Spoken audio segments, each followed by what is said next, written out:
రేవంత్ రెడ్డి ప్రభుత్వం కొత్త ప్రభుత్వం ఏర్పడింది. అన్నీ సమీక్షలు చేస్తున్నాం, అవి చేస్తున్నాం, ఇవి చేస్తున్నాం అని ఒక నాటకాలు మొదలెట్టారు.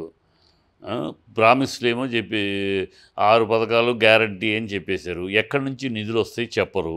నిధులు ఎక్కడ అప్పులు ఉందంటే అప్పులు ఉన్నాయని తెలుసు కదా, ఎలక్షన్ అప్పుడే అవన్నీ మాట్లాడారు కదా, అప్పులు ఉన్నాయని తెలుసు కదా, మరి ఎక్కడి నుంచి ఆదాయం వస్తుందని చెప్పి మీరు ప్రామిస్లు చేశారు. వీటికి సమాధానం లేవు. విద్యుత్ అంటారు, విద్యుత్ ఫ్రీ అంటారు. మొన్నటిదాకా విద్యుత్ అసలు 3 గంటలు ఇచ్చింది కదా ప్రభుత్వం అన్నారు. ఇప్పుడు నిన్న 13 గంటలు ఇచ్చిందని చెప్తున్నారు, రేపు 18 గంటలని చెప్తారు. వాళ్ళు ఈ సమీక్షలు చేసి ఊరినే కాలయాపన చేయటం, ప్రజల దృష్టి మళ్లించటానికి. ప్రజల దృష్టి వీళ్ళు చెప్పిన ప్రామిసులు జరగవు, చేయలేరు.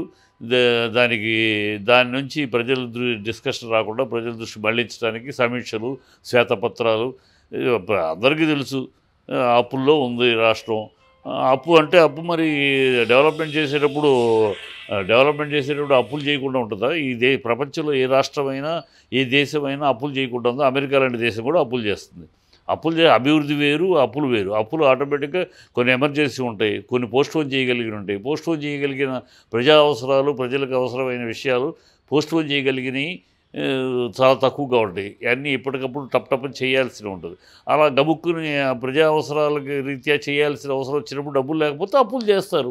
అప్పులు చేసి ప్రజల అవసరాలు ముఖ్యం కదా, ప్రజల అభిష్టం ముఖ్యం కనుక వాళ్ళ కోసం అప్పులు చేస్తారు. అప్పులు తర్వాత తీరుస్తారు. ఇది రొటీన్. దీని ఏదో అప్పులు పాలైంది, అప్పులు చేశారు, ఆ డెవలప్మెంట్ కనపడుతుంది కదా. హైదరాబాద్ చూస్తే వాళ్ళ ఫారెన్ సిటీ లాగా తయారైందంటే మరి ఆ డెవలప్మెంట్, అది డెవలప్మెంట్ కాదా? అన్నీ అప్పులు అంటే ఎస్కేపిజం, ప్రజల దృష్టి మళ్లించడానికి చేసే నాటకం తప్పితే బస్సులు, ఆర్టీసీ నష్టాల్లో ఉంది, ప్రజలందరికీ తెలుసు. ఈ తెలంగాణలో పసిపిల్లని అడిగినా కూడా ఆర్టీసీ లాసు అని చెప్తాడు. అలాంటి ఆర్టీసీకి మేము ఫ్రీ, మహిళలకు ఫ్రీ అన్నారు. ఎక్కడి నుంచి వస్తాయి నిధులు? ఆ నష్టాన్ని ఎవరు పూడుస్తారు? గవర్నమెంట్కి ఆ డబ్బులు ఎక్కడి నుంచి వస్తాయి? లేదు. కరెంటు అంతే, 200 ఫ్రీ అన్నారు. ఆల్రెడీ విద్యుత్ శాఖ అప్పుల్లో ఉంది, అప్పులు కట్టుకోవాల్సిన పరిస్థితిలో ఉంది. గతంలో మీరు ఎట్లా చేశారంటే, గతంలో అక్కడి నుంచి కార్పొరేషన్లు ఏర్పాటు చేసి లోన్స్ ట్రై చేసి తీసుకొచ్చి ప్రజల అవసరాలు ముఖ్యం కనుక, రైతులకు కరెంటు ముఖ్యం కనుక చేసాము. అలా మీరు ఎట్లా చేస్తారో చెప్పండి. ఊనే వాళ్ళు చేశారు అని గత ప్రభుత్వం మీద నిందలు మోపుతూ, గత ప్రభుత్వాన్ని విమర్శిస్తూనే కాలం గడిపేద్దాం అనుకుంటే కుదరదు. మీరు కర్ణాటక 5 ప్రామిసులు చేసింది ఒక్కటి నెరవేర్చలేక చేతులు ఎత్తేస్తుంది. వాళ్ళ మినిస్టర్లే టీవీలో డిబేట్లో, ప్రెస్ మీట్లో చెప్పేస్తున్నారు, మాకు కావాల్సిన నిధులు లేవు, ఆ నిధులు లేక చాలా అవస్థపడుతున్నాం అని చెప్పి కేంద్రం మీద నింద వేయడానికి ప్రయత్నిస్తున్నారు. మీరు అదే చేస్తారు. వీళ్ళు ఇచ్చేసి ఆఖరికి కేంద్రాన్ని అడిగాము, ఇవ్వలేదు. గత ప్రభుత్వం అప్పులు చేసింది. ఈ గత ప్రభుత్వం అప్పులు చేసింది అనే మాట, గత ప్రభుత్వం తనకు అప్పులు చేయలేదు, ప్రజల కోసం అప్పులు చేసింది, రాష్ట్రాన్ని అభివృద్ధి పథంలో నడిపించడం కోసం అప్పులు చేసింది. అది కళ్ళకు కనపడుతుంది. అందుకని సిటీలో మీకు ఒక్క సీటు కూడా రాలా. సిటీలో అర్బన్లో డెవలప్మెంట్ చూస్తున్నారు, కళ్ళకు కనపడుతుంది, చూస్తున్నారు కనుక ఎవరు మీకు ఒక్క సీటు కూడా ఇవ్వలేదు. రంగారెడ్డి జిల్లాకి, హైదరాబాద్ జిల్లా. రూరల్లో కాస్త మీరు మీ మాట ప్రజలు కనుక, పల్లె ప్రజలు కాస్త ఏదో ఒక్కసారి అవకాశం ఇవ్వండి, మార్పు కోసం మాకు ఒక్కసారి అవకాశం ఇవ్వండి, మీరు ఏదో ప్రాధేయపడతా ఉంటే జాలిపడ్డారు. మన జనాల్లో పర్టికులర్ రూరల్ ఏరియాలో కాస్త జాలి దయ ఉంటుంది కదా. మీ ఏడుపును చూసి ఒక్కసారి ప్లీజ్ అని బతిమాలుతూ ఉంటే సరే కాదనలేక ఒక పర్సంటేజ్ మీకు మొగ్గు చూపారు. అందువల్ల మీకు ఏదో స్లెండర్ మెజారిటీ, పెద్ద ఏదో అత్యధిక మెజారిటీ కాదు. ఆఫ్టర్ ఆల్ 1.78% తేడా ఓట్లలో. 60 సీట్లకు మ్యాజిక్ మార్క్ అంటే మీకు 64 పెద్ద థంపింగ్ మెజారిటీ వచ్చేసినట్టు బుధాలు ఎగరేసుకుంటే బోర్ల పడతారు. ఇది ఓన్లీ స్లెండర్ మెజారిటీ. ఎక్కడో ఒక చోట ఒక చిన్న సింపతి మీకు క్రియేట్ అయ్యి వచ్చింది తప్పితే మీ ఇక్కడ బీఆర్ఎస్ని వ్యతిరేకించో, బీఆర్ఎస్ మీద ఆగ్రహంతో ఇవన్నీ పిచ్చి కోతలు. బీఆర్ఎస్ మీద వ్యతిరేకత ఆగ్రహంగా ఉంటే మీకు 85 సీట్లు వచ్చాయి, 64లో ఆగేది కాదు. కనుక ఏం కాదు. జరుగుతుంది పోటాపోటీగా వెళ్తున్నాం. 2 సార్లు 10 సంవత్సరాలు అయినాక ఒక ఇన్కంబెన్సీ ఉంటుంది.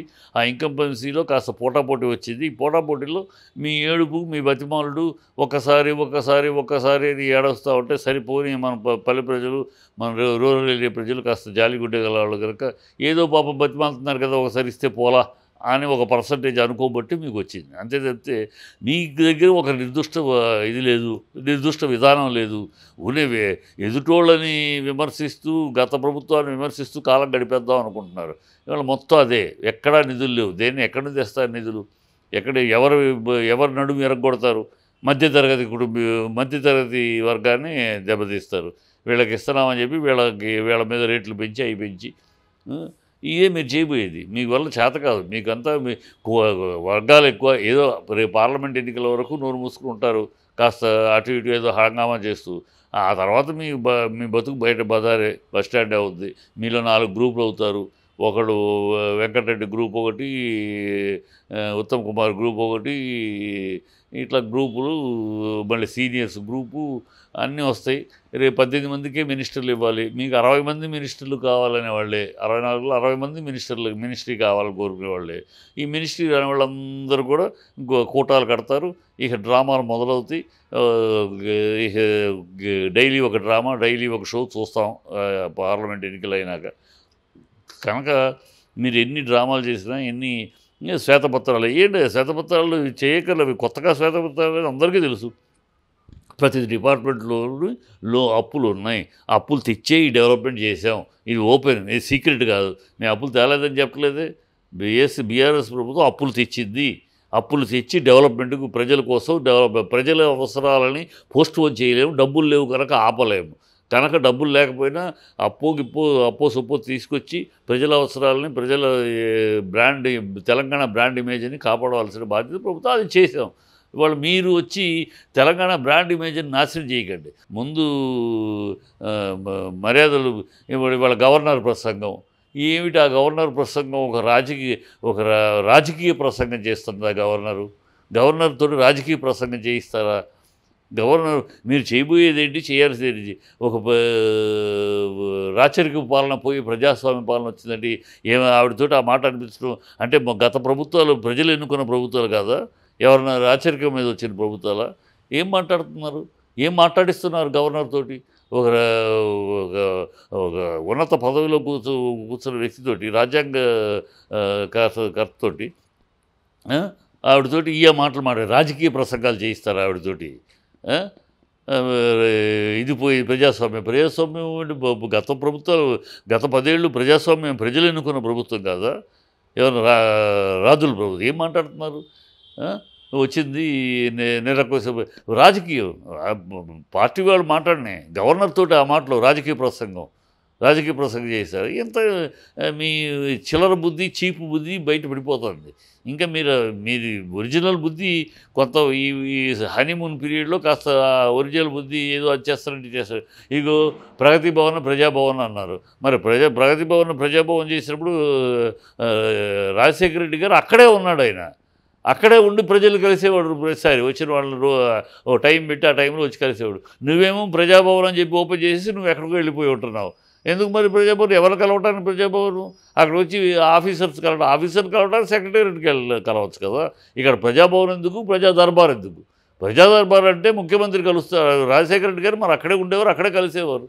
మాలాంటి వాళ్ళం కూడా వెళ్ళి చాలాసార్లు అనే విషయాలు అపాయింట్మెంట్ దొరకకపోతే అక్కడికి వెళ్ళి కలిసిన సందర్భాలు ఉన్నాయి. అలా ఆయన అక్కడ కలిసేవాడు. మరి నువ్వు అక్కడ ఉన్నావా సీఎంగా? లేదు, నువ్వు మళ్ళీ సీఎంగా ఇంకో చోటుకి తీసుకెళ్తున్నావు. అది తీసుకెళ్ళి అక్కడ జనాలు వస్తారు. జనాలు వచ్చి ఆఫీసర్లు కలిసి ఊడేదే ఉంది. ఆఫీసర్లు కలిసి చేసే మినిస్టర్లు కలవాలి, మీరు కలవాలి. మీరేం ఉండరు అక్కడ.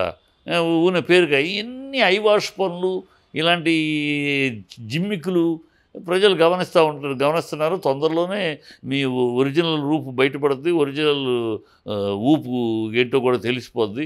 మీ ఊపు అంతా జస్ట్ టెంపరీ అనేది ప్రజలు తొందరలోనే గుర్తిస్తారు.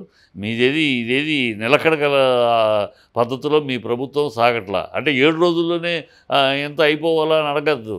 7 రోజుల్లో ఎవరు అనరు 7 రోజుల్లో ఓవర్ నైట్ అయిపోవాలి. కానీ మీరు ఇచ్చిన మాటలను బట్టి అడుగుతున్నారు. 9వ తారీఖు రీయింబర్స్‌మెంట్ ఇది చేసేస్తామన్నారు. 9వ తారీఖు మాఫీ చేసేస్తామన్నారు.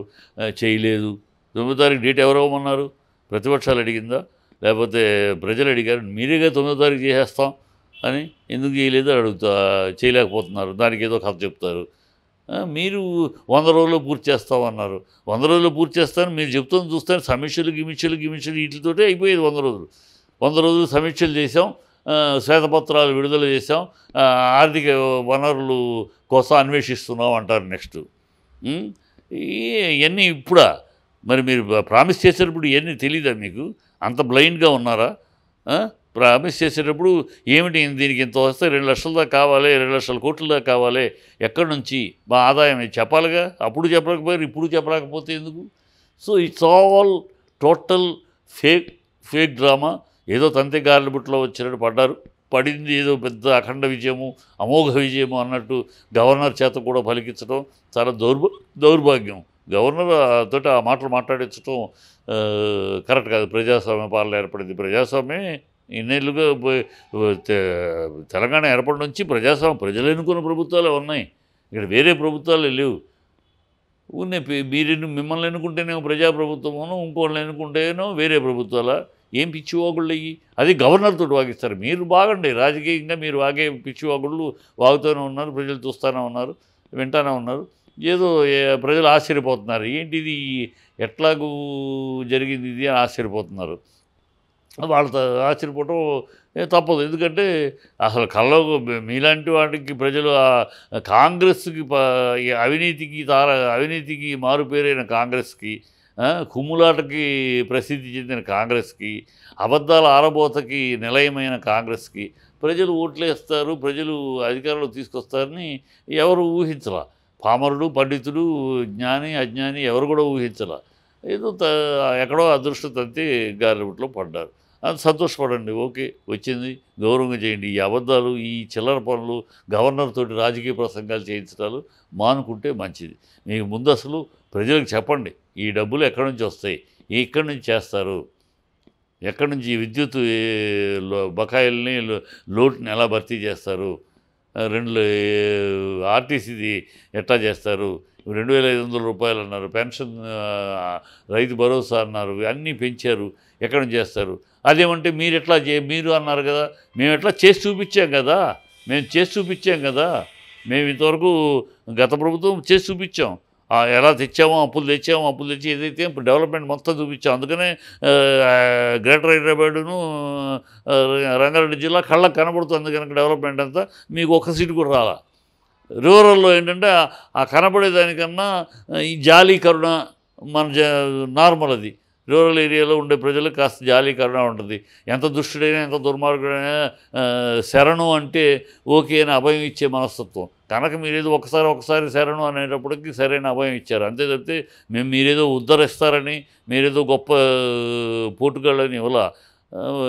వీళ్ళ కేసీఆర్ ఏదో దుర్మార్గుడనో ఆ పార్టీ మీద ఆగ్రహం ఏమీ లేదు. అలా అయితే మీకు 85 సీట్లు వచ్చాయి. 64 పొటాపొటిగా జస్ట్ స్లెండర్ మార్జిన్లో వచ్చాయి. మీకు మాకు ఎంత తేడా? 1.78% తేడా. దీనికే ఇంత విర్రవీగిపోతే మీరు ఇంకా తొందరలోనే మీ ఐశ్వర్యం వచ్చింది ఆ ఏడే, అడుక్కుతింది ఆ ఏడే అని సామెత. మీకు అంతే, అధికారం వచ్చింది ఈ ఏడే, అణగారిపోయేది ఈ ఏడేనే తొందరలోనే తెలుస్తుంది.